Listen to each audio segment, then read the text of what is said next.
I want to start off today with giving you guys a picture. You can either close your eyes and listen to what I say, or you can look at the image that I'm going to put up on the screen.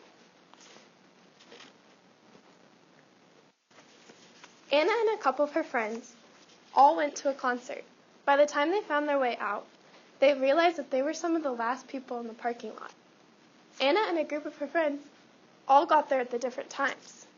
Some of her friends were in the very front row of the parking lot, and Anna got the very last spot in the parking lot. One by one, each one of her friends started to disappear. The group that started as 6 turned to 5, 4, 3. Next thing you know, it was just Anna. She could see her car. It was almost in reach. She started walking when she got this queasy feeling in her stomach, the one where you feel like you're being watched or you're being followed. She said, "It's probably nothing. There's other cars over here. They're probably just walking to their car." But just in case, she walked faster. Then she heard it. Footsteps. She turned around, but nothing was there. So she picked up her pace even faster. Then she heard it again, but this time it was undeniable.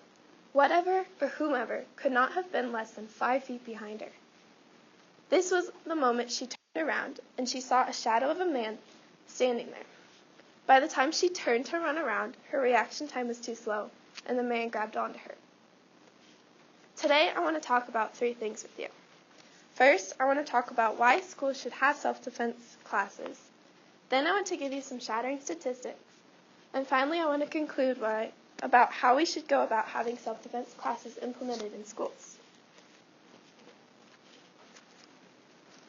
Over 7,000 students last year alone, ages 12 to 18, had been in some form of sexual or violent act, and over 67% of students had a sexual assault under the age of 18. Before I can start my talk, I want to explain the difference between self-defense and retaliation. Self-defense means the defense of one person or interest, especially through the use of physical force, which is permitted in certain cases. Retaliation means you make an attack or assault in return for a similar attack.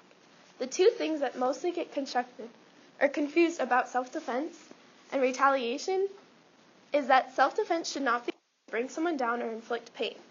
Retaliation looks more like what siblings do. Self-defense should not be used as a form of getting back. Self-defense should only be used in the case that someone physically violates you.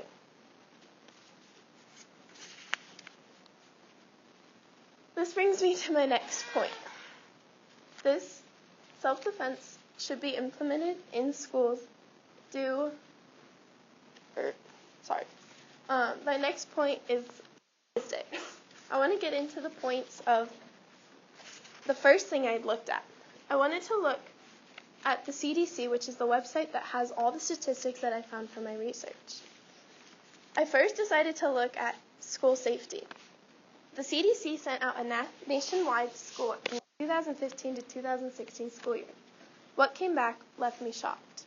The number 9% of students said that they did not feel safe walking to, at school, or after school, so they did not attend. Then I decided to look at what makes students feel unsafe at school. This brought me to my point of bullying.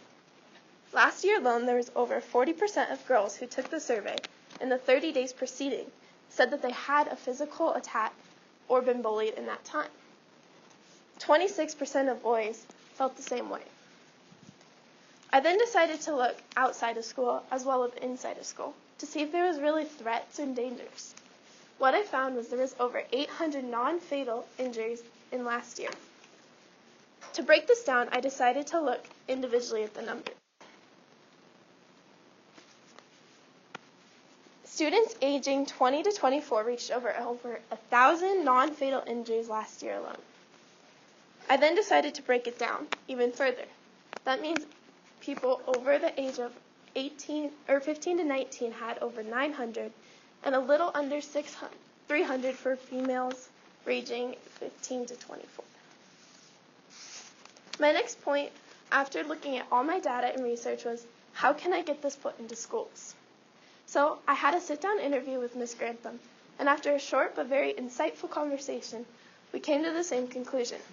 The one question that I asked her that brought the most attention to me was, "What is your opinion on self-defense classes?" What she said was, "I really believe that self-defense class builds confidence, especially in young women, and it helps build in different protective factors and helps students become aware of their surroundings, and overall, I see a lot more positives to it than negatives."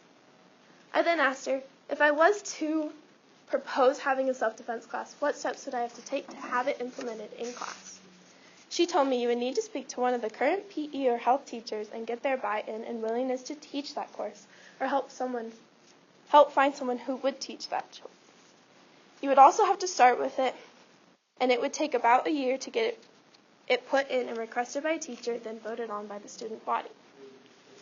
She then also told me that in order to get this passed, I'd also have to get it passed through the board. This is why I knew my next step was to talk to a board member. So I got a conversation with Mr. Hawk, who speaks as one of the board members, but not the board members themselves. He told me, "I do not believe all schools carry the kind of character and responsibility to adequately train and host self-defense classes. Further, I do not think all students or school administrators are on board with the concept, which will result in poor execution and negative results for those students whose only option is to have a class outside of school. For those schools, that said, I do believe JA and other schools are capable and should consider the undertaking of having this class. Reasons are of lowering the risk of inappropriate behavior from within the school, boost the confidence in participants as they grow out of any sense of victimhood into empowerment, and strengthens the character, which is a core value within JA Vision mission statement. Lastly, self-defense requires self-responsibility." This brings me to the point of why self-defense should be taught in schools rather than outside of schools. Self-defense is very strict on their ways of making sure you know when and where to use it, but also how to use it. After my both conversations with Mr. Hawk and Ms. Grantham, we all came to the conclusion that in order to get this passed, I would first have to take it past the board with the help of a teacher and the student body vote, get it put into the school books, and then from there have the impact start upon the school. Today I started with a story about a girl named Anna. I left you off with her getting attacked. I want to give you two alternative endings to her story. The first, the man grabs onto her. She tries to kick him off, but she had no proper training or knowledge how to defend herself properly. Within 5 minutes, she was left on the cold concrete by herself with no phone and now no keys. By the time she was found in the morning, she was a mess. Her face had been gashed open and she bled out all night. She had 6 broken ribs, multiple bruises, and had to go through multiple surgeries just to have a full recovery. The alternative ending is that she went through a 1-quarter self-defense class freshman year in high school.